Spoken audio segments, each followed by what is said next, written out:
All right. Hello, everyone, and welcome to Clark Art Talks. I'm Kendra Larson. I am the Archer Gallery Director and Clark's Art Talks Coordinator. Today, we are lucky to have Aaron Draplin as our guest. Aaron James Draplin is an American graphic designer, entrepreneur, and author based in Portland, Oregon. And his website is www.draplin.com. That's Draplin. Aaron, welcome. Hello, everybody. Thank you. I'm sorry I couldn't be there in real life where you guys could climb all over me and all that stuff and, get a good, whiff of the musk and all that, if you will. I am a bit landlocked in Michigan right now, and my mom's dining room table here. And she's a horrible woman, my mother. And I'm here just for one more. She's driving me to the airport right after we're done with this, and I'll fly back to Portland tonight, universe willing. But I was supposed to come back last night, and we had the snowstorm of the century, so we scrabbled all day yesterday. I whipped her ass about 3 times or something. Oh, there's a little bit of language. Sorry if you guys, if I let a couple little swearies just slip out, I apologize. But what I have for you guys is I have my abbreviated little latest talk, and I'm boiling it down to about, we'll try to do it in 25 minutes. I'm going to go fast, and then we'll get done and we'll do as much Q&A as you guys can stomach, something like that, whatever you guys want to do. So, okay, I'm going to try this then. I'm going to share my screen. So I'm sharing that one. There's let's see if I can't do this. I'm going to try and then you guys can you see that big orange thing there? Okay. And you can still hear me okay? All right. Okay, here we go, you guys. Buckle up. This is a 5-hour presentation. I hope you guys wore comfortable shoes. Okay, here we go. Okay.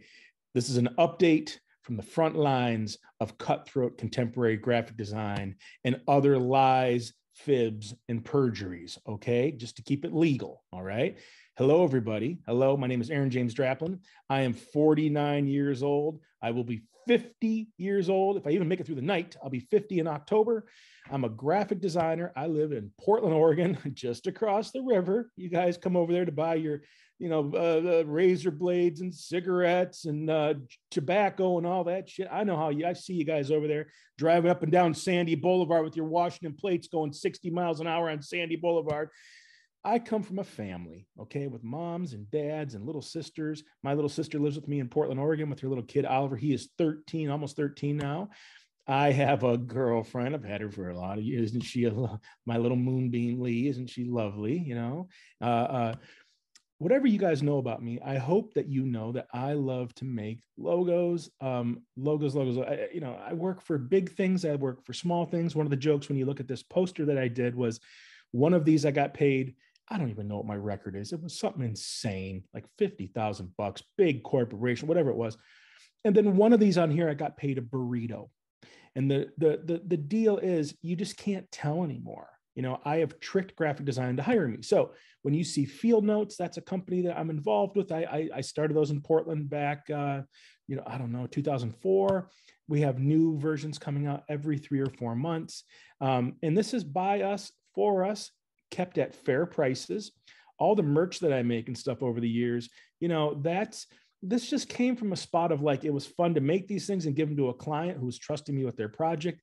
And now it's turned into the last 10 years, like I'd say, 5 or 6 of my 10 fingers on my hands. It's like, I saw it all over the place. We do, merch shows and stuff. So if you guys have seen, like me at the night market or something, it's a very accessible thing. We keep our prices really fair in Portland, Oregon, where everyone's, charging $17 for a coffee with a 40% tip. You guys should see me. Look at this hand. Can you see that hand somewhere on the little screen? Look at that finger right there. That finger right there. I love to use this finger when they whip the thing around, for the 35% tip, the square unit. I love to use this finger to navigate to go 0% tip when they're mean to us, because, I asked for something like, can I get ice cubes in my glass? Portland, Oregon, everybody, Portland, Oregon. I use this finger to just tip fairly. Okay, that's fun. Skillshare classes, hope you guys know about those. The thing with these was just, how do we be accessible to every kind of kid, every kind of age, every kind of skill level, and not just a bunch of experts or whatever you want to call it. So I'm super proud of these. They're getting a lot of mileage. I've been doing one a year for 8 years with Skillshare. I made a typeface about 7 years ago, and this thing, you can see it on all kinds of commercials. And what are the guys with the butt crack t-shirts? Duluth Trading Company, they're using it all over their clothing and stuff. But I'm not a typeface designer. But the idea is, when you make these things, you might be surprised. It's not that rough to make a typeface. This is what it used to look like for me in the fall or the spring or whatever. I would be going on 25, 20, 22 of these dates all over the world. I have been all over the place, many times up to Vancouver, all over Portland, of course. And I mean, I've gone as far as the Philippines, Australia, with all this junk, right? Who would have ever thought? I mean, the hashtag is large man in a small seat, right? Well, this was Bratislava, before the pandemic. Like, I don't even know what language they speak there, but they dug the work. It was a blast. I've done almost 500 of these, talks all over the world. And next week, I'm going to South by Southwest in Austin, if everything lines up. But there I am throwing stolen water bottles out to the crowd. You're not supposed to, throw shit into the crowd, but I usually steal all the stuff out of the backstage at these events anyway, just as policy. Bratislava, I got to make a book about 5 years ago, and it continues to sell. And I just can't believe it. We fought to keep it a fair price and accessible. And, I just want to say thank you. If anyone got the book, thank you so much. It just continues to go. I did not get into graphic design to make a book. I got into graphic design to make a living, to pay, take care of my mom and my girl and my sisters and, whatever I need to do, but not for some heroic thing. But, the book, New York City told me, 6 years ago or something, you'll be lucky to sell 4,000. Now, in my world, that's a lot. That's a lot. And I was excited about that. But here's the thing. All these years later, it's coming up on 70,000. It might even be one of the best selling design books. Design books just don't sell 70,000. So I am super proud of that, not because of the money, because it got to a lot of kids in schools and stuff. And I'm really proud of that. This is my backyard shop over in Portland. I'm sure it's covered in snow and, everything, ash and whatever the hell else is, whatever, latest quagmire is going on in Portland, Oregon, people climbing over the fences and stuff. Who knows? But this is my backyard shop. I built this back in 2017 with a friend, moved in the summer of 2018. I've been there now coming up on 5 years. My commute is 10 steps, to the backyard shop. So this is just on 67th and Sandy, and every now and again, I get a kid looking up over my fence, want me to sign his book. That's always fun when I'm taking out the trash or something. All right. So I've got a couple projects for you guys just to show you what I've been working on. One of the last times I came up to Vancouver was actually, a couple years back. I work for Chris Stapleton. He's a big country act. I'm not that big of a country fan, because all the songs are about daddy's hands and pickup trucks and shit. Well, I got to work for Chris Stapleton, and I did not know that he was as big of a Chris Stapleton as the Chris Stapleton he is. And he is, he was just on the Grammys. He was just sang the national anthem at the Super Bowl. When we went up and saw the 9 semis in 2017, whatever that was, when we saw him at the Clark County Amphitheater, they had, my logo was on semis. Like, my friends don't have semis for their road show, right? That's my buddy Clay, who's got me involved in this thing. And they did a murdered out truck with the CS logo on it. Like, it's on all the amps, all the stuff. We got to see the show up there. The place was he sold out 25,000 people. I think it was 2018, 19, I don't remember, right before the pandemic. And I got to stare him down the backstage, but I get to work for this guy who is on top of the country world right now, right? We have other projects going. I've been doing t-shirts and stickers. Like, this isn't even like public facing stuff. This is for the guys who build this, all the crew. There's like 10 guys that build that thing every night. He wanted those stickers to be on their little like hard helmets and stuff, hard hats, because Chris is from coal country, right? Kentucky. And he grew up around those sorts of guys. They had the little stickers on their hard hats, right? Coming out of these mines and shit. So when you see a little sticker like this on their record, that was a tiny little project I did for Chris on his last record. And I was so proud of that, not in a weird Lee Greenwood kind of way, but the idea was they could have printed those things far away for a little bit less money, but no, they did it stateside. And that's just a cool thing for his fans. They really appreciate that, right? Well, I got to make the little sticker. So when you go and see, like, whenever he's coming again to the Northwest and you see this little graphic, I got to do the ad mat, which means they're going to use this thing for 3 or 4 years. So, right now we have a green one going with all the new dates in the South or whatever they're going, but they'll change it up every little bit. Maybe the background will change, but I'm not an illustrator, but I got to make a thing for Chris. So when you see this thing floating around out there and it's all over the place for his next batch of shows, my mom saw it on the Grammys a year ago or something, Chris Draplin, that's one of his like official logos now. So like, we were in Nashville this summer working on a field notes project. We went to the Country Music Hall of Fame, and listen, I'm just not a country music guy. I like a little bit of it, right? But we went because there was a show dedicated to Chris, an exhibit on Chris and his rise. He's only been at this shit for 7 years, and he is on top of the country world. I mean, he's beating out all the big plastic surgery people, Kenny Chesney and all those guys, all the good looking ones, and Chris is kind of like a big guy, it's just, you can't beat up a Fennec, but if you take a look inside this little thing, one of his road cases, there's my logo screen printed on there. I got to make for Chris, 6 years ago or something as he was coming up. And if you look in this one little corner of the exhibit, one of my, there's a spread of my field notes. I sent a book in and it shows the initial steps to make his logo, right? So sketching and making, and then going into Illustrator. This is in this big thing. I'm getting ready to go on a call with him probably next week while we're down in Austin, because we're working on some other stuff, for the summer. Okay, here's a little bit of process from our latest rock and roll projects. Now, remember, some of these things pay money, some don't, but I love rock and roll posters. Next week, I'm going to South by Southwest in Austin, Texas, and I get to, be at a poster show. But here's the deal. They used to not let in regular old graphic designers. You had to be a rock and roll poster artist. So I've always had a little bit of a chip on my shoulder because, I want to go to this special, South by Southwest poster show. So I've been doing rock and roll posters. I've done a bunch for Jack White the last bunch of years. They reach out. I go crazy. It's that Jack White. And it all starts in my field notes. A crusty little sketch, taking that over into I think it's called, it's the thing on your iPad. It's a Fresco, on your Adobe Fresco. So now I'm in my iPad taking that sketch and just fleshing it out and starting with some, one sort of like consistent line width and stuff. And he's this guy lost in the Maine fog. It was a Portland, Maine show. And this is what the final poster looked like. Now, here's the thing. When you work for Jack White, they sell those out that night. The edition on this thing was 320. I got, I think, 19 or something of them. And then they got a couple just, it's just amazing. Like, the problem with the Jack White is, they didn't send me my copies and they just get chewed up in the machine. That night they sold all 320 or whatever it was. So we had to do a little reprint so I could have some stuff to sell, because that's kind of how I make the money on these things, right? I sell them to fans who weren't at the show or crazy collectors.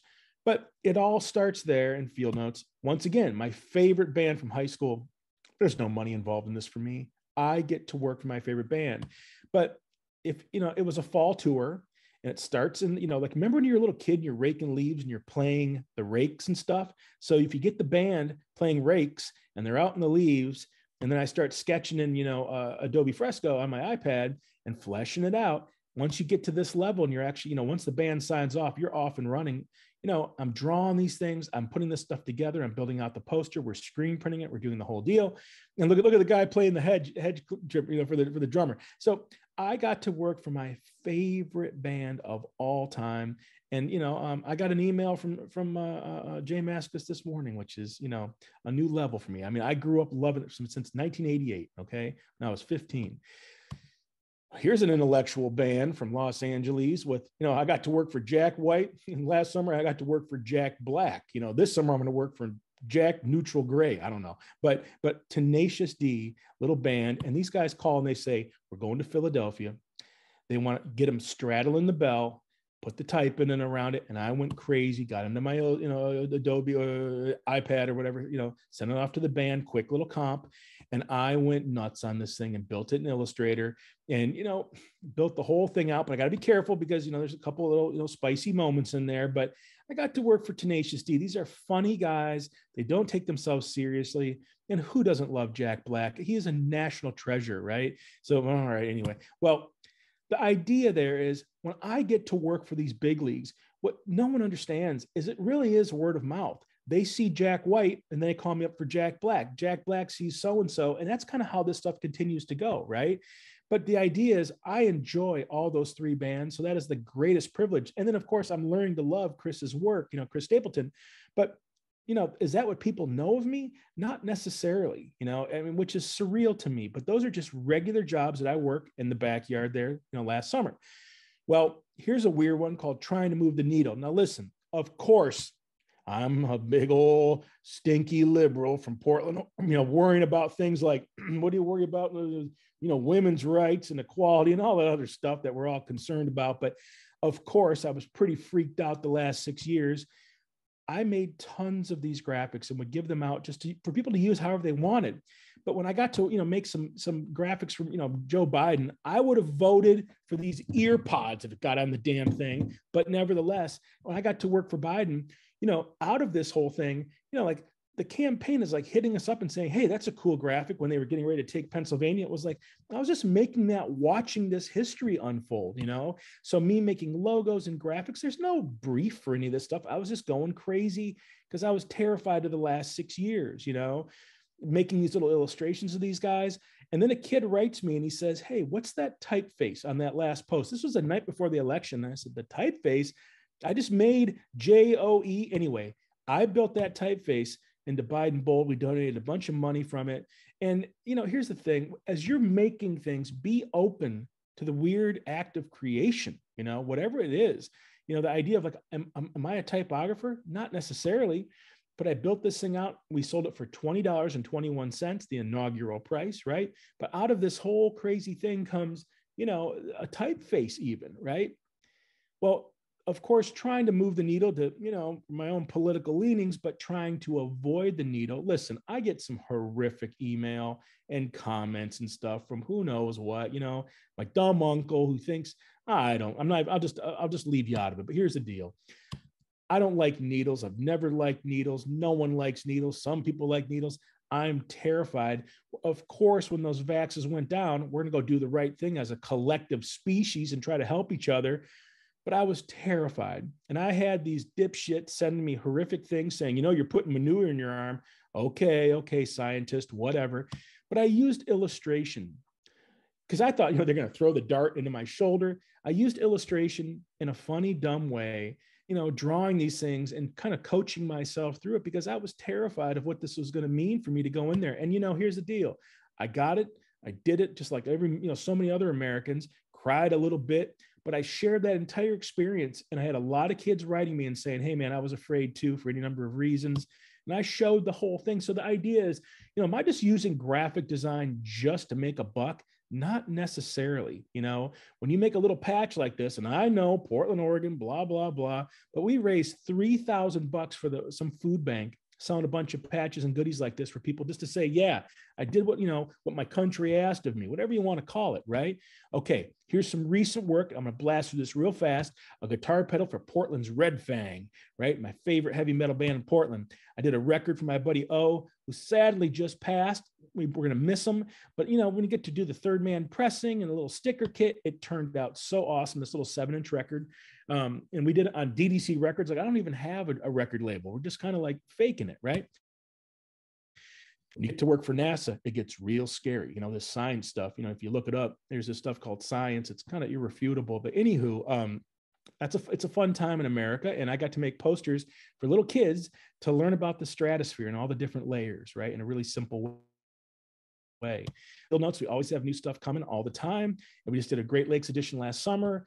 We went to Nashville and every one of these were different. Like we had like 120,000 books or something that gets fashioned into 40,000 three packs, right?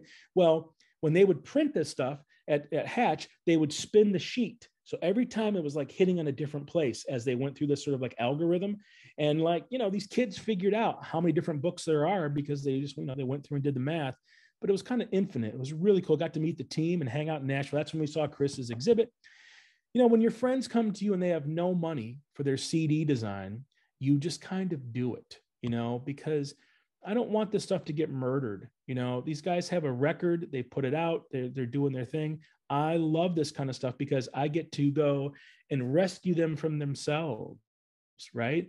So their CD, it turned great now. And it's not because of me, but these guys have confidence. They just did some big outlaw, I don't know, cruise or something, and they sold their CD. They sold, 200 CDs at this event on a boat somewhere. So I love working for projects where sometimes there's just no money because you just want to help, just not have anyone, you don't want their little brother to ruin the project. Okay. So records, things and stuff, Rumple blankets, always making those things. We've sold all these things out over the years. I have a couple left on my site, Rumples, dumb hats, waxy snack, candy corn. I got to work for Old 97s for my 4th or 5th record for these guys. I grew up loving these guys, and they're, nice guys from Dallas. Who even makes records anymore, right? Well, I do. It's my favorite thing to make. Danner and the Timbers there. I am not a soccer fan, but I love Danner boots. And I love, they're kind of my friends who are soccer fans. This was for them, to make all this merch and stuff, scarves and things, little pins and stuff for Danner times the Timbers. Little buttons about the universe for Inch by Inch project. We have a typeface, but you also have to be an adult, and have like a proper, website for it. And you have to get developers and things. And then, when Budweiser uses it, out of, like when they're not supposed to be using it, now we have a proper workflow to see how they, pay for their licensing and stuff. Right. So I have people helping me with this now because that little thing that I kind of stumbled on and built, it's becoming like a real typeface. 6 years now. Right. Book covers for my buddy John Hodgman, a comedian and funny guy, and on TV. And he's the old original. Remember Mac versus Windows, those little skits, 10 years ago with that Justin guy? That's John Hodgman. So, I jump in there. I do his record, book covers, but also do all the liner notes and all that kind of stuff. I'm a one-stop shop. Usually when you do the art for this thing, you give it to a kid at Random House in New York, and then the kid just shits all over you, but no, I did the entire thing for John, right? Even helped him kind of pick typefaces for the inside. That's where I come from. Now, if you guys have been to Super Deluxe over there in Portland, we have a burger place that we started about 4 years ago. Please go check it out. But my favorite thing I'm a little owner of this thing. I got a couple little grains of sand out of all the percentage points, but nevertheless, I got to make all the logos and stuff with my buddy Dave Nakamoto, longtime friend in Portland. But the coolest part about Super Deluxe, if you go today on a Monday, there's going to be construction guys in there. We are not selling $29 burgers with some Portland line wrapped around the block. No, you can get in and get out, and they're delicious. And that's an interesting sort of democratization of just how, can good design, a little biased, but can that be affordable for everybody? It turns out it can, not just for those who want to stand in line or pay 3 times the price, Portland, Oregon. Okay. So go check out Super Deluxe. We just opened a Bend store, and then we're getting ready to do something up towards Tacoma, I think. Anyway, I make these little things. Like my dad used to sell these things, give them away when he was an industrial tool salesman, but that's using my new typeface, something I use every day, little metal pieces.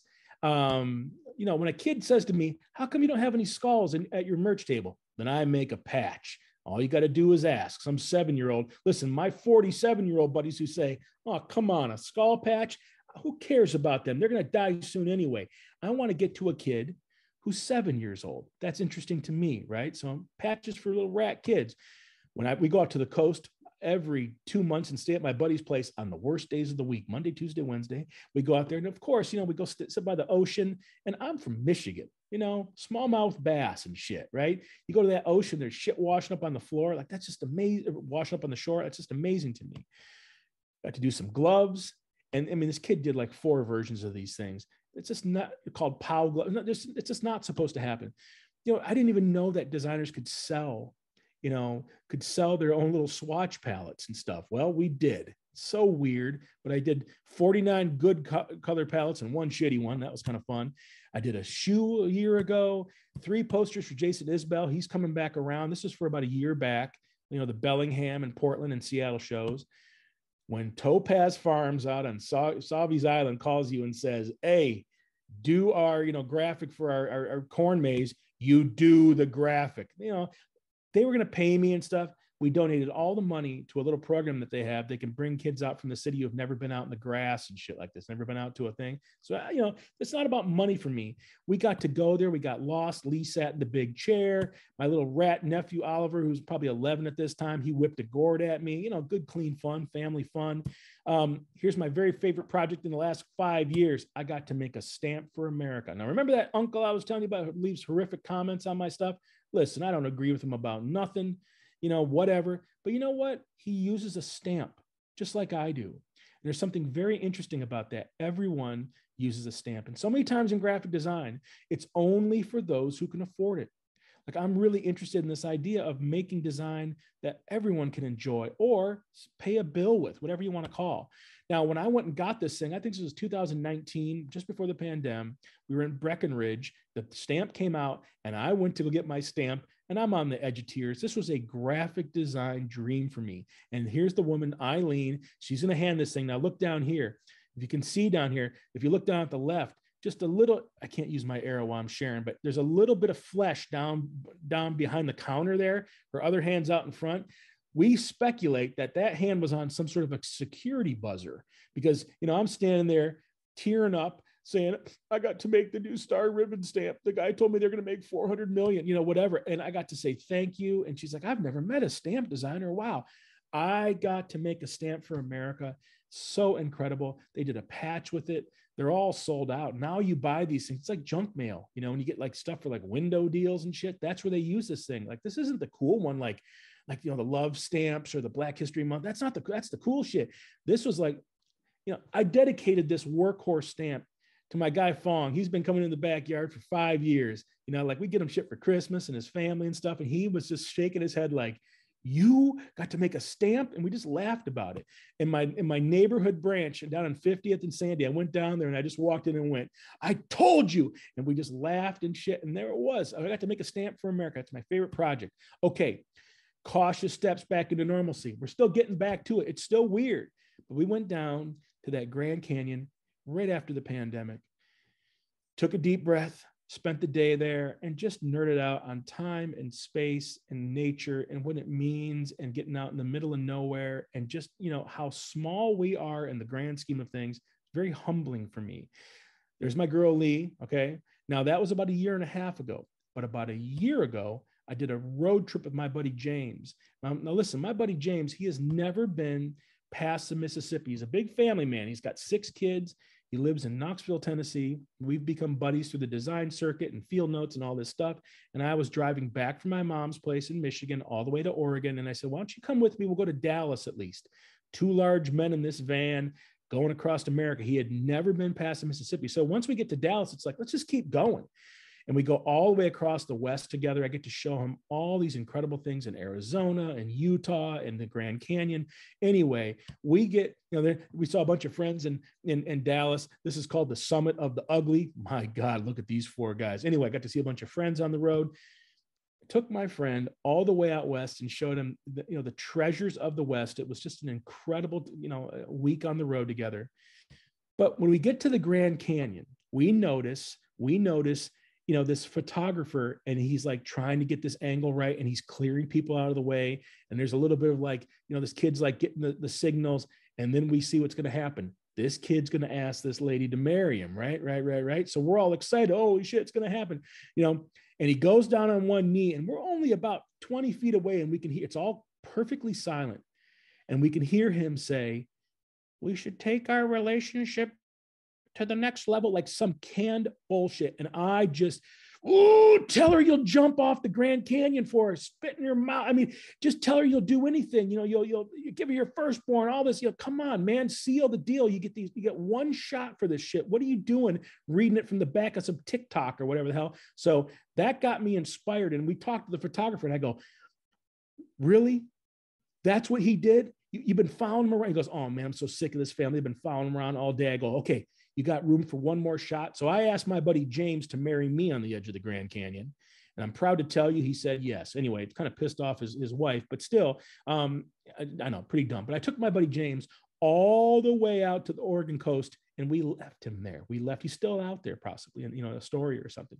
Okay, that's it. Whew, we're done. This one's always from my dad, who, while I've been home freaking out, can we stop the share? Okay. Whew. That was a lot of stuff to present. Okay. All right. I hope everyone's still with me. We have, there's a chat with a bunch of messages. Uh-oh. What do we got in here? Love Super Deluxe. Like reading that. Okay. Well, what should we do? Thank you, Aaron. Uh, we take a little that was drink. awesome. Take a That's a little drink. lot. Mm-hmm. Are there any questions? I mean, y'all are welcome to put them into the chat if you want me to read them too. Sure. Crystal asked if your mom liked the presentation. My mom's been drinking warm Budweiser all morning. No. She has to drive me to the airport. Yeah, she's heard this stuff all over the globe, and I always bring my parents into it, of course. But I just spent the last, what was supposed to be 8 days, I spent 9 with my mom, and we played Scrabble. And I'm from Northern Michigan, right? So Traverse City, Michigan, but I'm actually in Detroit now because my mom, we moved her down here last September. She's job number 1, right? So we moved her down here in September, but there's certain rooms. It's like a 3-bedroom little, place. There's certain rooms that are still filled up with boxes. So we're slowly unpacking her after 30 years in Northern Michigan, where I grew up and stuff. We're slowly unpacking her. And I got to be with her for, 9 days. Now I'll see her in a couple months because I'm going to come back, because the next step is we have to sell our, the family home I grew up in. And we still have to get rid of all my dad's treasures. My dad was a Polish pack rat. His quote was, he only wanted one of everything, my dad.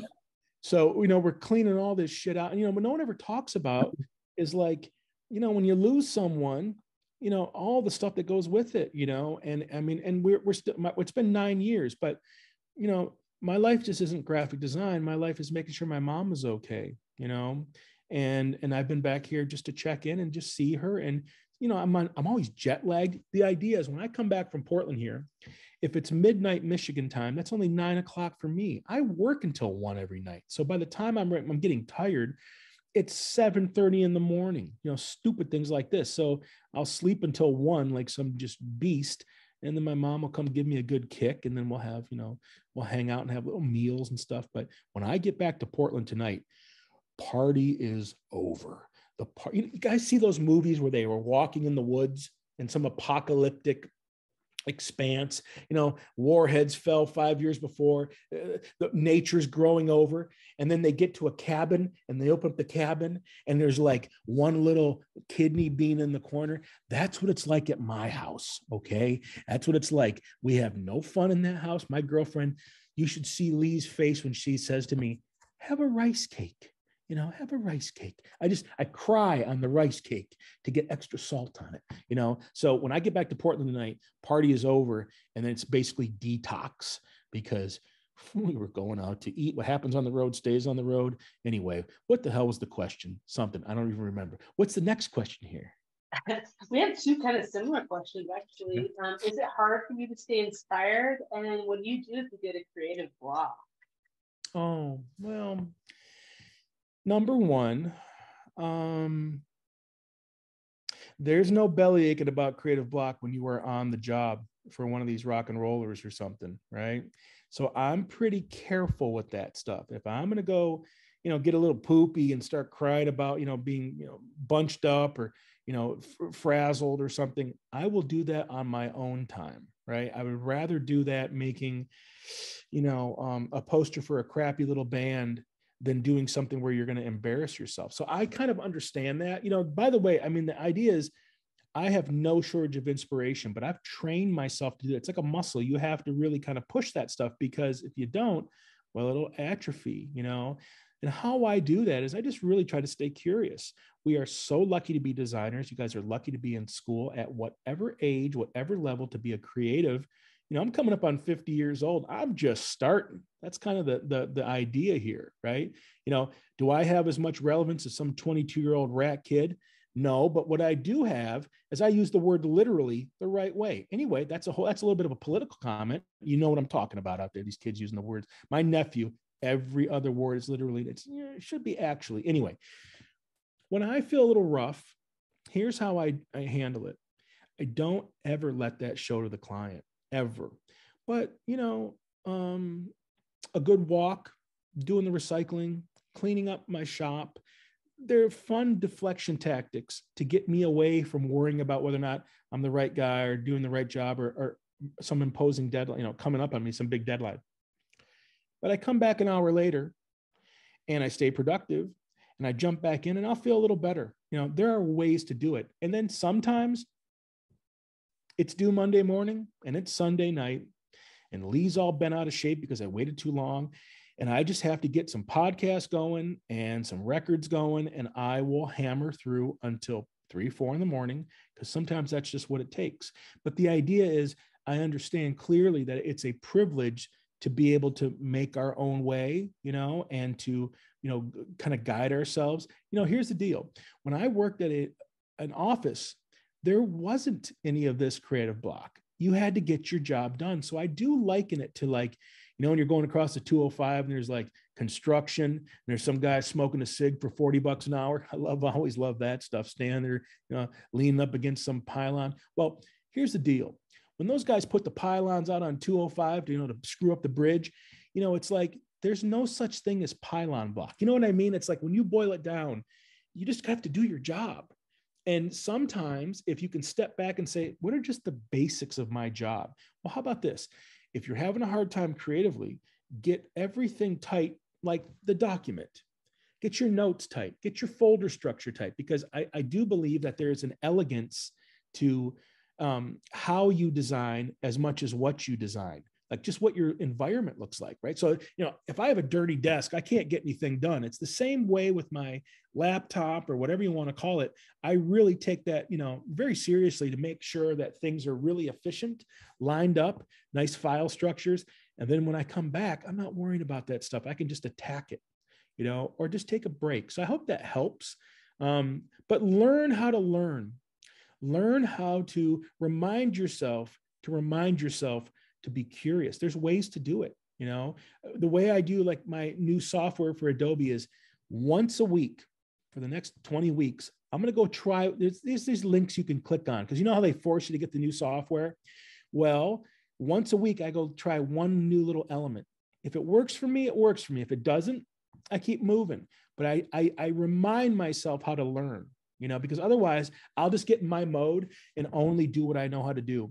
So that is no different than with, like I went to the doctor, and isn't that fun? The doctor's going to, I walk in, I go, ready for inspection, doc. And I'm like, every fold and flap you can just dig into, whatever. The guy's like, just leave your clothes on, chill out. But I'm finding inspiration there, because, I got some work to do and I need help. Right. So when I'm having a hard go, I'll reach out to friends and say, hey, take a look at this. What do you see? What can we do? Quick little thing, and they'll weigh in, and I'm off and running, Same with my doc. You know what I mean? It's like, there's inspiration to be found everywhere. Once you apply that sort of way of making, I can figure out how to, shovel. When we had all that snow, I grew up shoveling snow. People are freaking out around Portland. I went and knocked it out, fast. Lee and I knocked out. It's like, I grew up doing that. Instead of belly aching about it, just go knock it out so we can actually back out of the damn thing, because 2 inches of snow in Portland and Vancouver, the whole place is just upside down. The whole place is just, apocalypse now. Okay, next question. I'm going too long. Sorry there, Professor Larson. Sorry. Okay. Oh, it was awesome. Awesome.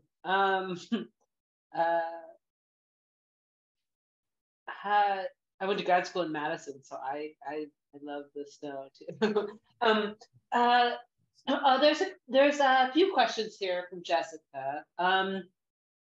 It says, okay, I'll just read them all to you, and then I'll let you choose which ones you want to spend more time with. So do you have a degree in graphic design, and do you feel like a degree is necessary to be successful? What do you do when you have an art block? We kind of talked about that already. And do you prefer using an iPad with a pen, or do you like using a tablet, like a Wacom tablet?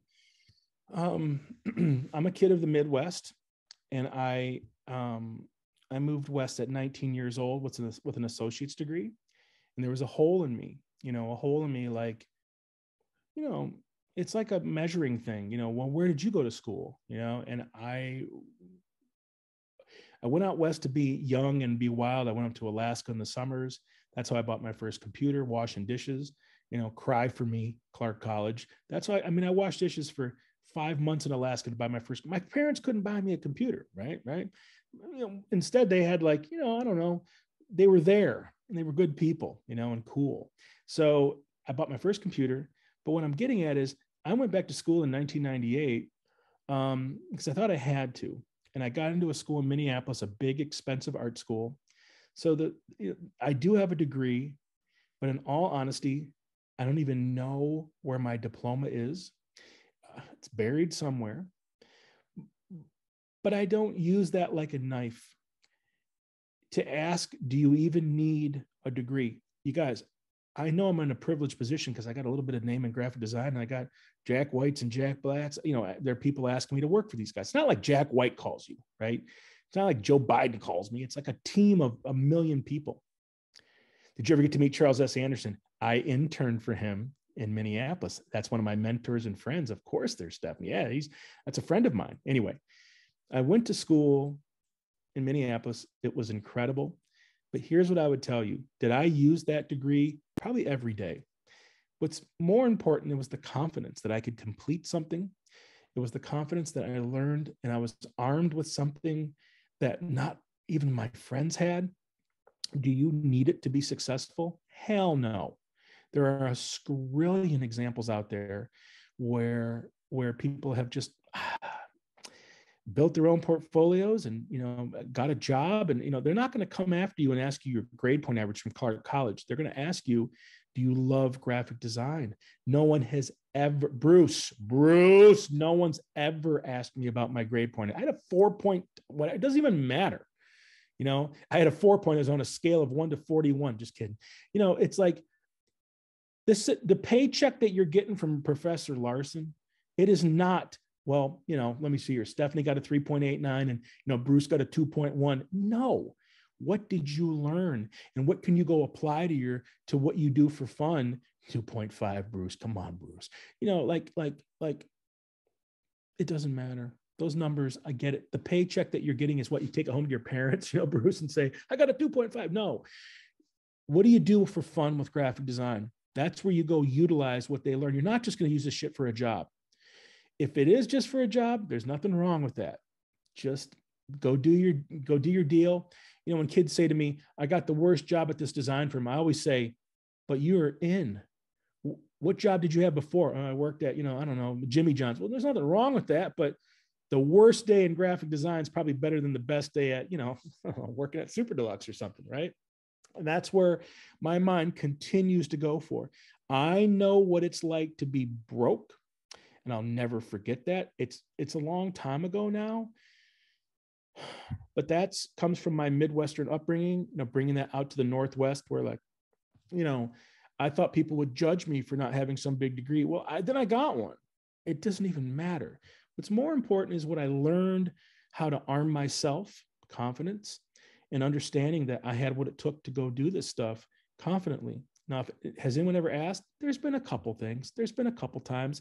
And I just made, I put it on, it's like a line item on a resume. Like, who even uses a resume? Well, some boss named Steve, fine.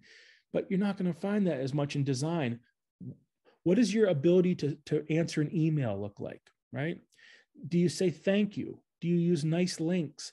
Are you just putting LOL and ha and all the other garbage that people are doing right now? Or do you actually take time to craft the way that you communicate? Because that is just as important as how you craft making the logo or making the design or getting the grade from Professor Larson. How do you operate, right? And school tightened me up, and it was awesome. And here's what I would say: if you can go, you go. You go. I don't care what age you are. When I was in school in 1998, there was a guy there who was old. He was 43 years old.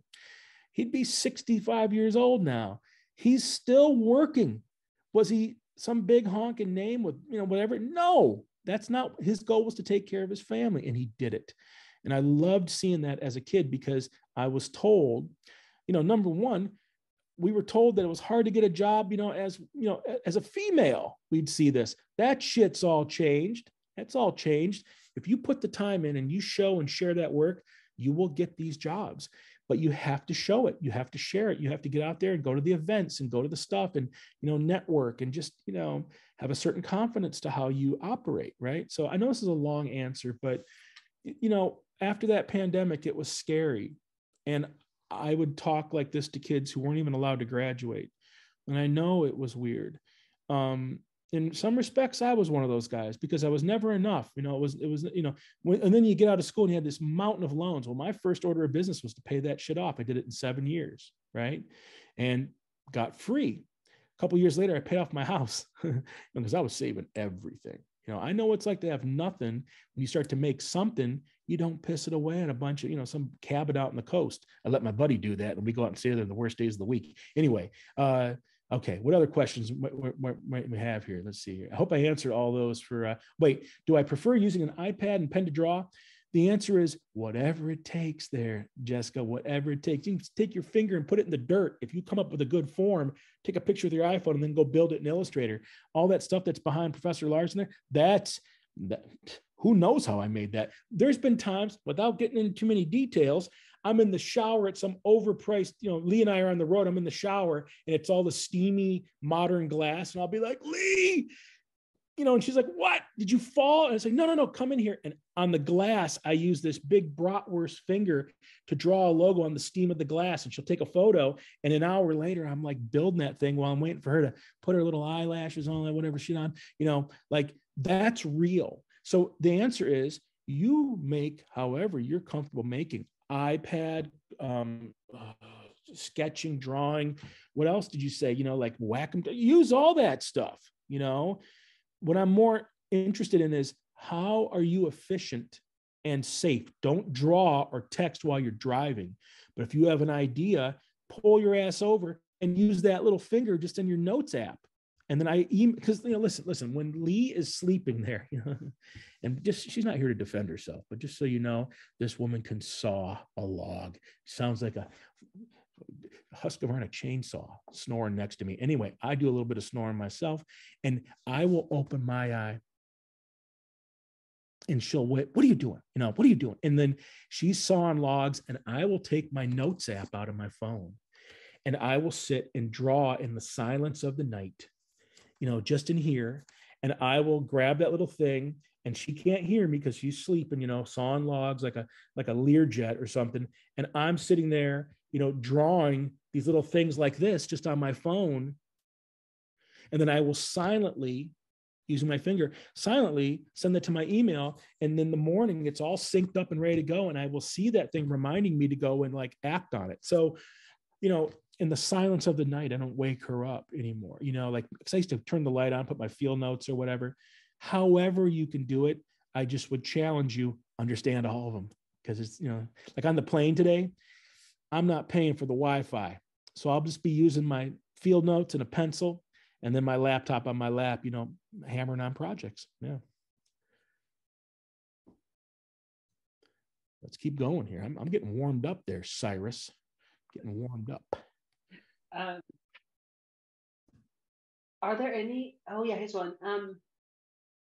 I have a question too, but then Cyrus asks, do you ever get pushback from clients about changing trends in design? Well, not necessarily. It's more like they'll say to me, Draplin, just do what you do. We like what you're doing. I had a band last night tell me, boy, we can keep feeding you stuff, but why don't you just do what you do? And I just pushed back on them and said, that's not appropriate. You guys are able to curate and collect images. You need to go look at those things. I'm not paying for a photographer to come up with stuff that you're not going to like. You know what I mean? This is a band.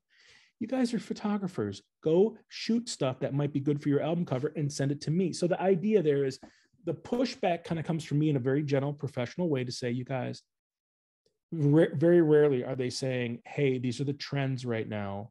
Can you do some of this? Because I would say, maybe I'm not the right fit. Number one, if it's a bunch of gorillas that look like me sitting across the table, I know what to kind of do for them. But what if it's a girl or someone who is, having a hard go, or it's a rough project? It's my job to get into their brain and be accommodating and be appropriate and be professional. That has nothing to do with style. For instance, I've done any number of benefits for kids who are, kids who are getting beat up, trans kids, whatever you want to call it. And I help them. Do I know even how to navigate that? No, but I know how to put it in front of my audience and say, hey, aren't you lucky to have your shit sorted out? Here's what this design looks like. We raise money to help kids, to help people, you know, and I still get hate for it, whatever. But the idea there is what's appropriate for that? Well, you have to learn what's in their community, what are the right ways to approach that stuff, what colors to use. And that's called being a designer, right? Right. So, you know, when people come to me and say, just do this, hey, who asked this? Cyrus, do it, knock it out, get the paycheck.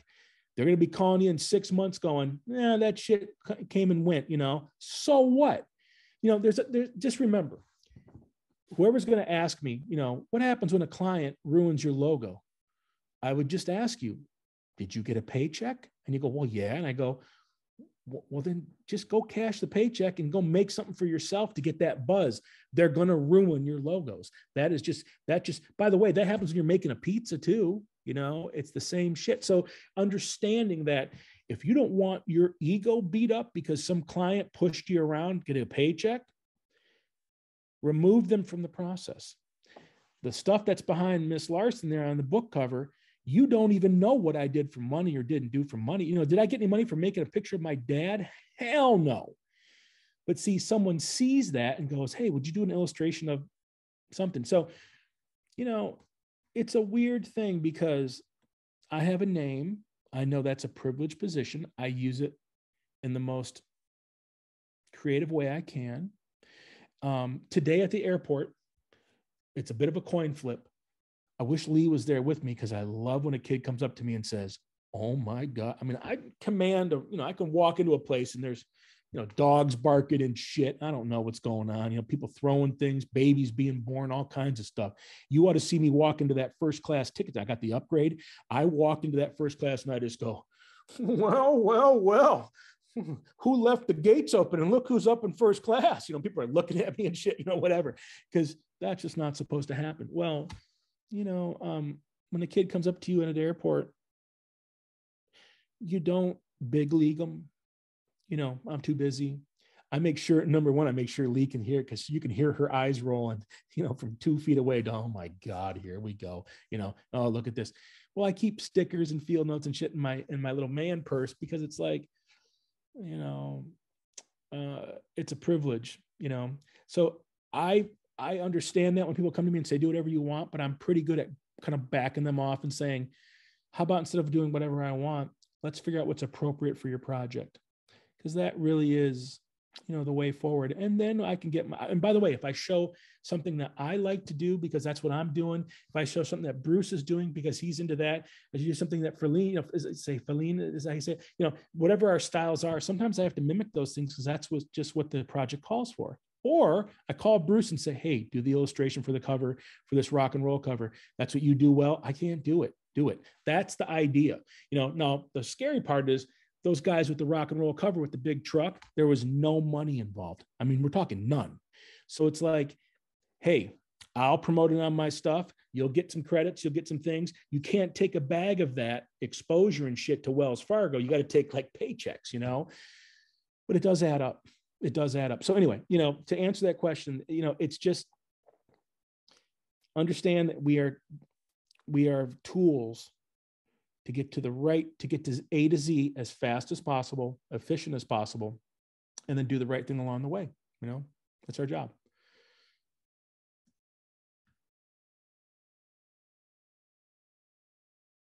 Awesome. Bruce had a question. Do you want to ask it first? I did. I forgot already. Bruce, what's happening? It's too much rock and roll, Aaron. You know how it is. So look at that nice rug behind you. You seem to be doing all right. That's a nice looking rug. All right. Well, what's going on? What do you got? What was the question? Hold on. I got to. Oh, it's okay. It's what's on your list of things to learn. Yeah, that was it. Yeah, I go on these podcasts and we're always talking about, well, if you weren't being a graphic designer, what would you do? Well, I would love to build a home. I watched those guys build my home in 2000, or my backyard shop in 2017. Like my home, it's it's from 1925, my little Craftsman on 67th. It's old. It creaks. You know, one thing goes crickle, crackle, crickle when you use the little light thing. You know, it's old, but it's safe.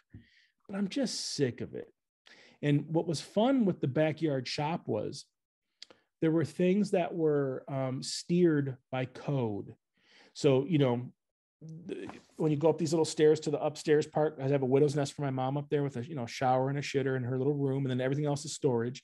But when you come up around the corner of this little like whoop-de-doo up these little stairs, it goes like, I think it's 11 stairs up, and then it goes 3 more, and then you're up to the top level.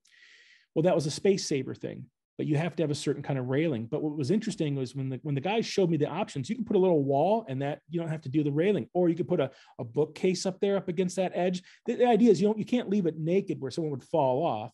They're not going to let that go when the code guy comes in from the city of Portland. So the idea was we use design as much as I would design a logo, also just to design the shelves in my record wall. Like I did an Illustrator, you know, and then to build, he would send me a dimension. Robbie would send me a dimension and say, here's how we're going to beat back the railing. You have to build in this little dimension. And I would build it in Illustrator, give him back that thing as a little PDF. And I would come home from the road and it would be built using 3 sheets of plywood, like $180. Amazing. And then we didn't have to deal with the code. So I would love to go build a home. So we are wrestling with, there's a guy that goes up and down our street who trashes all the trash. You're looking for cans. Sometimes he's sick. His pants are off. You know what I mean? And I'm not going to be this, you know, vigilante asshole. No, I go out and say, hey man, are you okay? You know, can I call someone for you? Because, you know, whatever. I mean, am I feeding the animals or whatever? Because I go out there and say, hey, here's $10. Please don't park in front of my house with your fleet of whatever the hell's, you know, whatever. That's what we're dealing with where we live. My mom doesn't deal with that here. It's Perfectville out in front of her place, but we're considering, you know, leaving the city. I don't even know where I'd even go. Would I go out towards Scappoose or towards the coast or up into Vancouver or something in the woods and build myself something? Well, whatever that answer is, I'm almost 50. I've been there 20 years in that home. I bought it when I was 30 years old, had it paid off by the time I was 35, I think, or 36, because I didn't even know I'd even get a loan, much less come into save every single job and then have all this money. I went down to Wells Fargo and this little girl says to me, she's got like tattoos underneath her blouse. She has to keep her blouse because, you know, she's working at like a bank. And she says, Aaron, pay off your house. You know, I didn't even know you were allowed to. So what I'm getting at here is like, you know, are you allowed to take a whole year off from the pace I keep? That's what we're talking about for next October. Take a year off and go build something, you know, and maybe it's with a crew, you know, Aaron gets to pound the last nail in on every, you know, no, like just go there and put me at the bottom of the totem pole. I got to, you know, mix things. I got to do stuff. I got to run to get lunch. Let me help build the place I'm going to be hopefully the next 150 years of my life. Like that's really interesting to me versus, oh shit, I want to learn Canva and I want to learn Corel Draw. I want to learn the next button. I know how to use what I use to make all this stuff. We don't need any other ways, you know, pencils, paper, and then, you know, grit. But that gets me really fired up to think, well, it's neat that we all need a home to live in. What can you do with a little bit of cutting corners creatively? It's no different than when we're designing, right? So, you know, that's coming. I don't know when, but I'm getting a little beat up by Portland, you guys. I'm getting beat up. It's hard, man. I pay a shit whack of taxes and, you know, I'm proud to do it. Hopefully it helps someone, but I don't know if it does, you know? So it's messing with me because I never thought I'd ever be in a position to actually, you know, tell the guy, hey, I'll give you a ride to a mission or something, man. What can I do to help? Who knows, you know? When I get back, the trash is gonna be I'll go out there, take me 10 minutes and just try to be a good citizen. Okay, what else? And then we're in overtime. I got time for about one more. And then my mom's gonna drive like a bat out of hell down to that airport. I think that would be great. One last question from Stephanie. How do you showcase your work if you don't want to use a website? Yeah. use Instagram, right? Use Instagram. So, what's interesting about that is like, I have a new website coming. Since 2014 is when we started redesign this thing.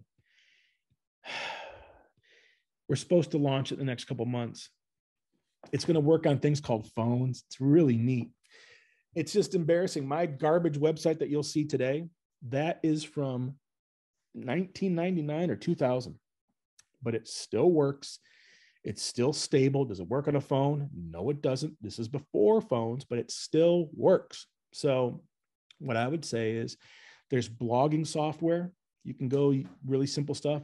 Or how about this? Just Instagram. Instead of posting every stupid coffee you drank with like a little leaf in it because it's cute and circular, I'm being a mean person now, but use it like a tool. So if you have your personal one for all your fantasy football scores and all the shit my friends are posting, like football nerds, go make one that says, I don't know, Bruce Elgert design, and then load it up. Squares, squares, squares, and do things in simple clusters of 3. Don't do 17s. Don't do 19s. Don't do 7 clusters of 3. So the idea is, if you're making it a portfolio, this way people scroll through it in an appropriate way. They're able to just like chew on it that way. Or if you do post by post with a carousel. By the way, when was the last time any of us paid for Instagram? I never have. And I never thought I'd have 250,000 people. Like, that's Des Moines, Iowa, looking at my shit. Turns out it's not, it's just, it's perception. It's weird. So I use that thing like a tool. Just before I came on this thing, for you guys, I posted 2 posts for going to South by Southwest because we bought the tickets a week ago. We got the hotels. Like, who does that? Me. I don't have some agent or something. I have to go do it. I don't have some agent like saying, here's the fee he's going to get. None of that shit. I figure it all out and we make it fair. And then I go knock it out.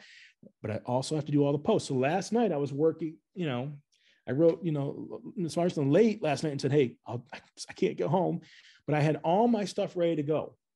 Posts, stories. I probably missed some stuff, but that's how you get the word out. And it didn't cost me anything but the sort of just couple hours last night and then this morning getting ready to come up and cut and paste and do the dance, and they're getting hits right now to get that word out, to get people to come to our booth next week. It's free, open to the public. The funny part about perception is people think because I'm going to Austin it's like some big special paid thing. No, we're at a public facing deal. You get to go there as part of South by Southwest. Come in there, and my posters are not going to be $90 like the 2 possible numb nuts next to me or whatever. No, it's going to be $25, $30. Buy a couple of the damn things. Enjoy it. Lovingly screen printed in Portland, Oregon by a bunch of heavy metal fidgets down on, 9th Street, whatever it is. That's where I work with, right? Yeah, we're going to have a blast down there. We're going down next week. But anyway, I use that stuff like a weapon. And I also use it as a way to show new work, but also as a way to sell, but also as a way to prop up a buddy's thing. Or like yesterday, we showed like a dead mall logo or something, teaching people how to make logos and think about, how time and, space and, downgrades, affect the local mall here. It's just stuff to think about, but it's not always just work, work, work.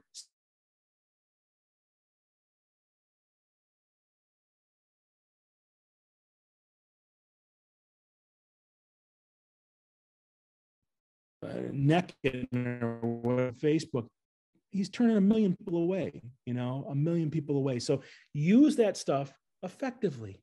That's how you do it. It's a resource.